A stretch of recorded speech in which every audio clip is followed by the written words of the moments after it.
जय हिंद दोस्तों, आपका शारदा कोचिंग धनबाद में एक बार स्वागत है। आज पढ़ाई से हट के थोड़ा सा हम लोग डिस्कस करेंगे कि आखिर तैयारी से रिलेटेड कि अपना प्रिपरेशन कैसे करें।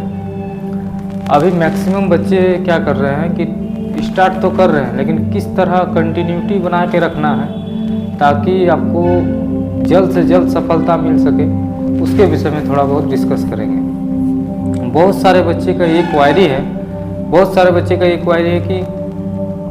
कि सर मैथ कैसे पढ़ें, रीजनिंग कैसे पढ़ें, प्रैक्टिस सेट कैसे लगाएं, साइंस कैसे पढ़ें। तो ये सब इत्यादि जो टॉपिक है इस सब के बारे में जानेंगे।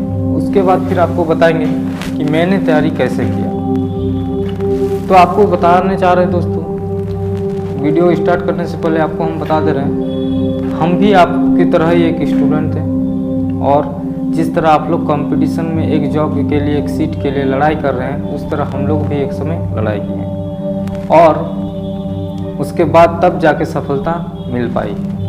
तो इससे रिलेटेड हम सारी बातें आपको बताएंगे कि आप किस तरह अपनी तैयारी को करेंगे और जल्द से जल्द आपको सफलता मिलेगी। तो देखिए दोस्तों, अगर आपको वीडियो अच्छा लगे तो आप कंटिन्यू बने रहिए। जैसा कि हम लोग जानते हैं कि आप या तो रेलवे का तैयारी कर रहे होंगे, या तो एसएससी का तैयारी कर रहे होंगे, या बैंकिंग सेक्टर में कर रहे होंगे, या कोई अन्य जॉब के लिए आप तैयारी कर रहे हैं। तो सबसे पहले आपको क्या चीज़ का ज़रूरत है, देखिए हम तो आज आपको इस टॉपिक में बताने जा रहे हैं जैसे हम स्टेप बाय स्टेप आगे बढ़े हैं, उस तरह आपको हम बताने का प्रयास कर रहे हैं। 90% बच्चे जो होते हैं ना, वो गवर्नमेंट जॉब का जो तैयारी करते हैं, 90% बच्चे तो गवर्नमेंट स्कूल के ही होते हैं।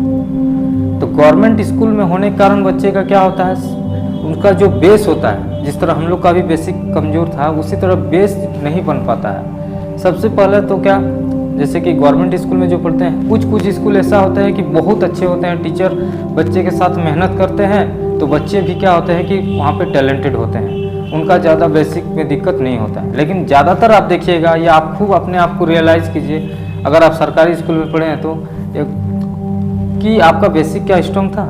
हम लोग तो 9-10 जब पहुंचते हैं तब जाके थोड़ा सिंसियर होते हैं। तो 9-10 के बाद सरकारी स्कूल के बच्चे, मतलब हम लोग भी सरकारी स्कूल में ही पढ़ाई किए हैं, हम लोग का भी बेसिक उतना भी स्ट्रॉन्ग नहीं था। 9-10 आते आते क्या होता है, थोड़ा सिंसियर होना शुरू करते हैं और उसके बाद वो अपने तैयारी को मजबूत करते हैं। उसके बाद क्या होता है, जब हम लोग कंपटीशन, जैसे इंटर आने के बाद कोई या तो आर्ट्स लेते हैं, कोई साइंस लेते हैं, कोई कॉमर्स लेते हैं। अब लगभग बच्चे क्या करते हैं, अपना इंटर कंप्लीट करते हैं और उसके बाद कंपटीशन में आते हैं, फॉर्म भरना स्टार्ट करते हैं। कोई एसएससी जीडी भरते हैं, तो कोई रेलवे भरते हैं, कोई बैंकिंग का तैयारी करना शुरू करते हैं, या फिर कोई अन्य एग्ज़ाम का। तो हम लोग का दिक्कत क्या है, दिक्कत ये है कि बेसिक को लेकर, क्योंकि जब तक बेसिक नहीं स्ट्रांग होगा तब तक आपको आगे का पढ़ाई समझना बहुत ही कठिन होता है। जो बच्चे साइंस लेते हैं लगभग उनका बेसिक तो क्लियर होता है, लेकिन आर्ट्स या कॉमर्स लेने वाले का थोड़ा बहुत उनका जो मैथ में और रीजनिंग में पकड़ इसीलिए नहीं बन पाता है क्योंकि उसका बेसिक जो है वो ज़्यादातर मैथ से जुड़ा नहीं रहता है साइंस वालों की तुलना में। अब देखिए हम बताते हैं कि आखिर मैथ का तैयारी कैसे करें। अगर आप न्यू स्टूडेंट हैं, अगर आप तैयारी को स्टार्ट कर रहे हैं, हम दोनों स्टूडेंट के लिए बताएंगे, जो तैयारी किया हुआ 1-1.5 साल हो गया, किसी का 2 साल हो गया, या फिर कोई हाल ही में स्टार्ट किए हैं, उन सभी बच्चों के लिए हम ये वीडियो बनाने जा रहे हैं। तो देखिए, अगर आप न्यू स्टूडेंट हैं, मान लीजिए आप हाल ही में तैयारी स्टार्ट की है, चाहे आप कहीं से भी क्लास करते हो, कहीं से भी पढ़ाई करते हो, ऑनलाइन पढ़ाई करते हो, ऑफलाइन पढ़ाई करते हो, आप सबसे पहला, अगर आप फ्रेश स्टूडेंट है तो आप तो हर एक सब्जेक्ट का आप एक कंप्लीट नोट सब तैयार कीजिए, चाहे वो मैथ्स हो, रीजनिंग हो, साइंस हो, या जीके का कोई पार्ट हो। तो ये सब आप नोट्स के द्वारा अगर पढ़ाई करेंगे तो आपको नोट्स से अच्छा कोई चीज़ हो ही नहीं सकता, कोई किताब नहीं हो सकता आपके नोट्स के अलावा।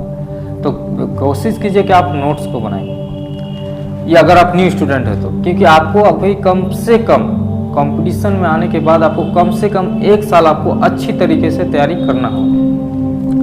बहुत बच्चे क्या करते हैं कि तैयारी स्टार्ट किए, उसके बाद सेट मारना शुरू कर दिए, सेट लगाना शुरू कर दिए। तो उस तरह का नहीं है। सबसे पहले क्या है, आपको पूरा चैप्टर को कंप्लीट पढ़ना पड़ेगा और उसके बाद आप सेट कराइए। जो बच्चे 6 मंथ या साल भर लगभग तैयारी हो गया, उन बच्चों के लिए क्या है, अगर आपका 60% सिलेबस कंप्लीट हो गया है, अगर आपका 60% सिलेबस कंप्लीट हो गया है तो आप अब धीरे धीरे सेट लगाना स्टार्ट कर सकते हैं। सेट लगाना आप शुरू कीजिए। हाँ, बहुत बच्चे डिमोटिव इसलिए हो जाते हैं क्योंकि अगर सेट लगाएं और अगर उसका मार्क्स जो है कम आना शुरू होगा, क्योंकि स्टार्टिंग सेट में तो अचानक से 40-50 नंबर आना शुरू नहीं होगा, 20, 25, 30 इस तरह आएगा। तो आपको डिमोटिव नहीं होना है, आपको कंटिन्यू टेस्ट लगाते रहना है, सेट प्रैक्टिस करते रहना है। आपका धीरे धीरे क्या होगा, आपका स्कोर भी बढ़ता जाएगा और आपका तैयारी बहुत अच्छा हो जाएगा। फिर अब सेट लगाने के बाद क्या करें, कोई कुछ बच्चे सेट लगाने के बाद उसको छोड़ देते हैं, ऐसे फिर नेक्स्ट सेट में चले जाते हैं। नहीं, आप सेट लगाएं 100 मार्क्स का, सेट लगाएं 100 मार्क्स का। 100 मार्क्स का सेट लगाने के बाद, सेट प्रैक्टिस क्वेश्चन लगाने के बाद आपको 100 क्वेश्चन में आपको ये देखना पड़ेगा कि हम किस किस क्वेश्चन में, मेरा किस किस क्वेश्चन में प्रॉब्लम हो रहा है। उस क्वेश्चन को आप कॉपी में कहीं साइड में नोट्स बना के रख लीजिए। तो आपको क्या होगा, इस तरह करते करते एक सेट में अगर 25 सेट है, कोई बुक में 25 सेट है, तो आपको क्या होगा, उसमें से आपको 200-250 क्वेश्चन ऐसा होगा कि आपको बिल्कुल ही नया मिलेगा। और उस क्वेश्चन को आप जब देखिएगा एग्जाम जाने से पहले, तो आपको एक अलग कॉन्फिडेंस रहेगा और एग्जाम में आप अच्छे से अच्छे स्कोर कीजिएगा। फिर क्या है, उसके बाद जो बच्चे तैयारी कर रहे हैं उसका हल बता दिए। अब बात करते हैं जो बच्चे अपकमिंग वैकेंसी, जैसे हाल ही में ग्रुप डी का एग्जाम होगा और भी बहुत सारे एग्जाम होगा, तो उन बच्चों के लिए क्या है, तो उन बच्चों के लिए बताना चाह रहे हैं कि आपके पास सबसे पहला बात, आपके पास ज़्यादा समय है नहीं, बहुत ही कम समय है और आपको कम समय में ज़्यादा तैयारी चाहिए, तभी आप अच्छा नंबर ला पाएंगे। और आगे बताने से पहले थोड़ा बता दें दोस्तों कि पिछले बार की तुलना में इस बार बहुत ज़्यादा कटअप जाएगा। क्यों? क्योंकि पिछले बार तो सीट ज़्यादा था, इसलिए थोड़ा कम कटअप गया। इस बार सीट भी कम है और कैंडिडेट भी 1 करोड़ के प्लस है, 1 करोड़ के ज़्यादा कैंडिडेट है। तो आप सोच सकते हैं, हाल ही में टेक्नीशियन का एग्जाम हुआ, टेक्नीशियन में तो आप देख लें कि कितना कटअप गया, नहीं गया, बहुत ज़्यादा है कटअप। आपको तैयारी बहुत ही अच्छे से करना होगा। अब तैयारी के बाद अब एग्जाम में जो मेन रोल होता है, सबसे बड़ा जो मेन रोल होता है वो मैथ्स और रीजनिंग का होता है। मैथ्स और रीजनिंग का, मैथ्स और रीजनिंग में आपको कम से कम फुल स्कोर करने का आपको प्रयास करना होगा। क्योंकि अगर आप चाहते हैं कि मेरा मैथ में तो 25 में तो 17-18 आ रहा है, रीजनिंग में 35 में मेरा 30 बन जा रहा है, तो मेरा अच्छा स्कोर आ जाएगा, नहीं, आपको कम से कम फुल मार्क्स की ओर देखना होगा।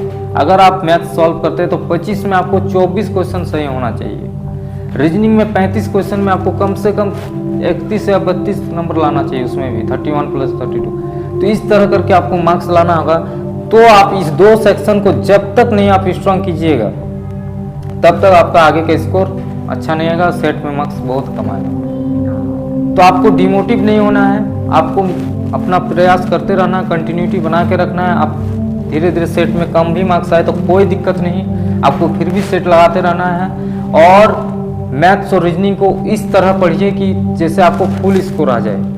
उसके बाद ग्रुप डी में तीसरा रोल होता है, तीसरा सब्जेक्ट जिसका होता है साइंस। साइंस को आप एक कहीं भी अच्छे टीचर से या फिर आप सेल्फ स्टडी भी कर रहे हैं तो उसका कंप्लीट नोट्स बनाइए, हैंड रिटन नोट्स, और उससे आप पढ़िए, देखिएगा आपको बहुत अच्छा स्कोर होगा। आज हम आपको कुछ दिखाने वाले हैं, जैसे कि मैंने कैसे पढ़ाई की, तो हम आपको बताने दे रहे हैं। देखिए दोस्तों, आप पीछे क्या पढ़े हैं, नहीं पढ़े हैं, आपका बैकग्राउंड क्या है, नहीं है, स्ट्रीम क्या है, नहीं है, साइंस से, आर्ट्स से, कॉमर्स से, इससे कोई लेना देना है। आपको ये देखना होगा कि मेरा अभी वर्तमान में क्या स्थिति है। अगर आपका तैयारी 60% या 70% हो चुका है तो आप तो सेट लगाना शुरू करेंगे। उसके बाद सेट में जो प्रॉब्लम होगा वो क्वेश्चन को नोट्स करना शुरू करेंगे। और उसके बाद हम आपको बता दे रहे, बहुत बच्चे का सवाल है कि सर मैथ कैसे स्ट्रांग करें। तो मैथ देखिए, ज़्यादातर बच्चे क्या करते हैं, जिसका बेसिक कमज़ोर रहते हैं वो मैथ्स में दिक्कत होता ही है, क्योंकि बेसिक स्ट्रांग नहीं। तो सबसे पहले क्या करेंगे, मैथ्स का, जैसे मेरा जैसे ये है मैथ का कंप्लीट नोट्स है। हमने देखिए, आप देख सकते हैं, आपको तो ये किताब नज़र आ रहा होगा, आपको ये किताब नज़र आ रहा होगा, लेकिन वास्तविक में नहीं, ये कॉपी है। देखिए ये एक कॉपी है, ये मैथ्स का सिर्फ नोट्स है। आपको लग रहा होगा कि कैसे हुआ, तो ये एक एक क्वेश्चन नोट करके किया गया है, देख सकते हैं। इस तरह का मेहनत आपको करना पड़ेगा, चाहे वो नंबर सिस्टम हो, चाहे आपका प्रॉफिट एंड लॉस हो, चाहे आपका कुछ भी हो, कोई भी चैप्टर, चाहे एडवांस का कोई ट्रिग्नोमेट्री हो, सर्कल हो, तो इस तरह करके ये इस तरह का आपको नोट्स बनाना होगा। जिस दिन आप इस तरह का नोट्स बनानी है अपना हाथ का, तो आपको किताब पढ़ने का जरूरत नहीं होगा, यही किताब है आपके लिए। इसको आप देख सकते हैं। इसको एग्ज़ाम से पहले अपना हैंड रिटन नोट से है, एग्ज़ाम से पहले आप 2 दिन में इसको कंप्लीट कीजिएगा और आपको देखिएगा अलग कॉन्फिडेंस आएगा आपके अंदर। तो इस तरह करके कोशिश कीजिए कि आप देख सकते हैं हर एक पेज में लिखा गया है। इस तरह करके क्या है कि आपको कंप्लीट बनाना होगा नोट। और अब बात करते हैं मैथ्स होगी। रीजनिंग तो आपका ज़्यादा बड़ा सिलेबस नहीं है मैथ की तुलना में, मैथ ही सबसे बड़ा है। रीजनिंग को आप शॉर्ट में कवर कीजिए और रीजनिंग का भी प्रैक्टिस सेट लगाइए। साइंस को आपको देखिए एनसीईआरटी का बहुत बड़ा रोल होता है, साइंस में एनसीईआरटी का बहुत बड़ा रोल होता है। जो बच्चे आर्ट्स से या कॉमर्स से हैं उनको लिए तो और ज़रूरत है। आप क्या कीजिए 9-10 को कंप्लीट पढ़िए, उससे आपको बहुत, क्योंकि 9-10 को इसलिए पढ़ने कहते हैं क्योंकि 9-10 आपका पढ़ा हुआ है और आपको ज़्यादा दिक्कत उसमें नहीं होगा। तो आप कम से कम दिन में, यानी 7 से 8 दिन में कंप्लीट आप 9-10 का साइंस कंप्लीट कर लीजिए। और उसके बाद जो कॉम्पिटिटिव एग्जाम का होता है उसका साइंस कोई भी बुक का ले लीजिए, किरण पब्लिकेशन का हो या फिर कोई सर का हो। सर में बहुत सारे सर हैं, जैसे खान सर हो गए या फिर बहुत सारे कैरियर रूल के सारे टीचर हो गए। तो ये सब जो है आप कहीं से भी साइंस पढ़ सकते हैं और आपका साइंस स्ट्रांग हो जाएगा। उसके बाद आप ग्रुप डी को नोटिस कीजिए कि मेरा पास समय कितना है। एक दिन में कम से कम 4 सेट आप लगाने का कोशिश कीजिए। यकीन मानिए दोस्तों, आपका सफलता पाना निश्चित है, क्योंकि ज़िंदगी को सफल बनाने के लिए बातों से नहीं रातों से लड़ना पड़ता है। तो इस तरह करके आपको कंप्लीट मेहनत करना पड़ेगा और आप देखिएगा बहुत जल्द आप सफलता प्राप्त करेंगे। थोड़ा बहुत हम अपना जानकारी दे देते हैं। तो मेरा नाम है दोस्तों प्रद्युमन और मैं भी आप ही की तरह एक साधारण परिवार से जुड़ा हुआ हूँ और बहुत ही हम लोग का जो फैमिली बैकग्राउंड है वो ज़्यादातर उतना पढ़ा लिखे नहीं है। तो आप भी सोच रहे होंगे कि मेरा भी जो स्थिति आपका है वही स्थिति से हम भी उभरे हुए हैं और हम लोगों ने भी ऐसा ही तैयारी शुरू किया। स्टार्टिंग का 2 साल तो हम लोग को पता नहीं चल पाया था। ग्रेजुएशन के बाद हम लोग तैयारी शुरू किए थे कि क्या करना है नहीं करना है। जब थोड़ा सा आइडिया आया तो हम लोग पढ़ाई में जो ग्रुप करते हैं आसपास जो सीनियर भैया लोग थे वो थोड़ा सपोर्ट किए और उसी का मार्गदर्शन में हमने तैयारी किया। और जब एग्ज़ाम से 6 महीना पहले हम लोगों ने जी जान लगाया, तब जाके हम लोग को 2023 में सफलता मिली। अभी हम रेलवे ग्रुप डी में पोस्टेड हैं और आगे का तैयारी स्टूडेंट बन के ही कर रहे हैं। जिस तरह आप लोग तैयारी कर रहे हैं हम भी आगे का पोस्ट के लिए तैयारी कर रहे हैं, क्योंकि हम लोग का भी डिपार्टमेंट एग्ज़ाम होता है तो उस चीज़ का तैयारी कर रहे हैं। और दोस्तों अगर आपको अच्छा लगे, क्या है सवाल आपका? टाइम मैनेजमेंट कैसे करें। देखिए एक बच्चे के सवाल है कि टाइम मैनेजमेंट कैसे करें। ये बच्चा जो है इसलिए ये सवाल किए क्योंकि ये बच्चे काम करके पढ़ाई करते हैं। बहुत सारे बच्चे ऐसे आपको एग्जाम्पल मिले, कुछ बच्चे काम करके पढ़ाई करते हैं, कुछ बच्चे घर में भी बहुत सारा काम रहता है। तो उसका टाइम मैनेजमेंट कैसे करें। तो देखिए आप काम जो करेंगे ना वो दिन में ही करेंगे। आप ज़्यादातर काम किस में करेंगे? दिन में ही करेंगे। आपको दिन भले कोई छीन सकता है, रात कोई नहीं छीन सकता, रात आपका है। तो रात में आप ऐसा टाइम टेबल सेटअप कीजिए कि आप कम से कम 7 बजे, अगर रात शाम को खाना वाना खाने के बाद आप शाम को 7 बजे आप बैठ जाइए और आप कंप्लीट 2 से 3 बजे तक मेहनत कर दीजिए। आपको पूरा दिन पढ़ने का जरूरत नहीं है। आप बहुत सारे बच्चे का सवाल होगा सर अगर पूरा रात पढ़ेंगे तो नींद कैसे लेंगे। तो अगर आप 2 बजे से भी सो जाते हैं तो रात 2 बजे, तो 2 बजे से आप अगर सुबह 7 तक सो लेते हैं तो आपका 5 घंटा में अच्छा नींद आ जाएगा। और एक बात दोस्तों, अगर आप कॉम्पिटिटिव एग्जाम का तैयारी कर रहे हैं तो आपको नींद से तो बहुत दूर जाना पड़ेगा। नींद को आपको भूलना पड़ेगा, क्योंकि जब तक आप नींद त्यागेंगे नहीं तब तक आप सफलता आपको मिलेगी नहीं। तो इसलिए आपको टाइम मैनेजमेंट ऐसे ही करना पड़ेगा। और बात है कि इस टाइम में पढ़ें क्या। अगर आप रात में पढ़ाई करते तो पढ़ें क्या। तो देखिए कम से कम आपको मैथ 3 घंटा आपको मैथ प्रैक्टिस करना होगा। मैथ में एक दिन में 3 चैप्टर को आप पकड़िए। हम हमेशा कहते हैं 3 चैप्टर पकड़िए। एक चैप्टर से 30 क्वेश्चन 40 क्वेश्चन सेट कीजिए और 3 चैप्टर से आपको क्या हो जाएगा, पर डे आपको 120 क्वेश्चन प्रैक्टिस होगा। और पहले आप वही चैप्टर को सिलेक्ट कीजिए जिसमें आपका प्रॉब्लम हो रहा है। अब मान लीजिए एवरेज एक चैप्टर है, अगर आप थोड़ा सा उसमें कम भी टाइम देंगे तो लगभग आपका माइंड में बना रहेगा। लेकिन वही चीज़ अगर उसके तुलना में हम ट्रिग्नोमेट्री कहें तो ट्रिग्नोमेट्री को आपको थोड़ा ज़्यादा समय देना होगा, क्योंकि उसमें वेराइटी अलग है, अलग अलग टाइप के क्वेश्चन है, तो उस तरह क्वेश्चन आपको प्रैक्टिस करना होगा। तो मैथ आप 3 घंटा रख दीजिए, 1 घंटा आप रीजनिंग का रख लीजिए, तो 4 घंटा इधर हो गया। हाँ, ये दोनों बच्चों के लिए है। जो बच्चे तैयारी शुरू कर रहे हैं वो तो कंप्लीट नोट्स बनाते हुए प्रैक्टिस कीजिए, और जो बच्चे एग्जाम का जो हाल ही में एग्जाम देंगे उसके लिए बता रहे हैं, वो प्रैक्टिस करते जाइए नए नए बुक को या सेट को। उसके बाद 3 घंटा मैथ, 1 घंटा रीजनिंग, और साइंस के लिए आपको कम से कम 2 घंटा आपको देना होगा। तो 4 2 6 घंटा, 1 घंटा आप करंट और जीके के लिए रख दीजिए, क्योंकि ये पोर्शन हम ग्रुप डी के लिए बताएं। क्योंकि ग्रुप डी में क्या है, ज़्यादा आपको जो बड़ा सेक्शन है आपका मैथ, रीजनिंग और साइंस का है। तो आप इस चीज़ को मेहनत कीजिए। आपको देखिए यही बार आपका हम आपको आशा करते हैं कि आप लोग इसी बार सफलता प्राप्त कर लीजिएगा। और इस तरह आप टाइम मैनेज करके पढ़िए, देखिएगा बहुत जल्द आपको सफलता मिलेगी। और कहा जाता है कि समय समय पे आपको मोटिवेशन का भी ज़रूरत है। तो बहुत सारे बच्चे कमेंट करते हैं कि सर आप तो पढ़ाते हैं खाली है और वीडियो बनाते हैं, मोटिवेशन का कुछ कहीं नहीं बता। तो मोटिवेशन में हम क्या बताएं, मोटिवेशन तो आपके आसपास ही। आप बोलेंगे कैसे, तो आपका माँ बाप के सिवा और कोई मोटिवेशन नहीं हो सकता। वो आप पूरा दिन अगर मेहनत करके आपको पढ़ा रहे हैं तो यही आपके लिए मोटिवेशन है।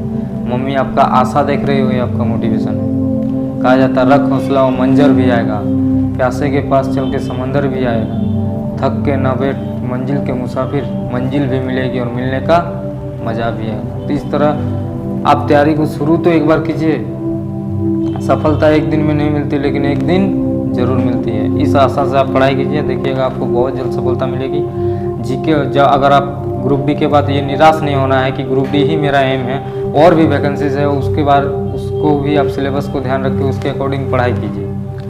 और ज़्यादा क्या कहेंगे, और अगर आप जॉब में हैं, मेरे जैसा और भी बहुत सारे दोस्त हैं जो जॉब करते हुए पढ़ाई कर रहे हैं, तो भी अपने तैयारी को आगे बढ़ा सकते हैं। मैथ में सबसे पहले कौन चैप्टर पढ़ना है? एक बच्चे का क्वेश्चन है कि मैथ में सबसे पहले कौन चैप्टर से पढ़ना है? जैसे कोई शुरू करते हैं तो हार्ड लगता है कोई। हाँ, एक बच्चे का कहना कि मैथ में सबसे पहले कौन कौन सब्जेक्ट को पढ़ाई करें। तो देखिए मैं बताना चाह रहा हूँ, आपका बेसिक के ऊपर डिपेंड करता है।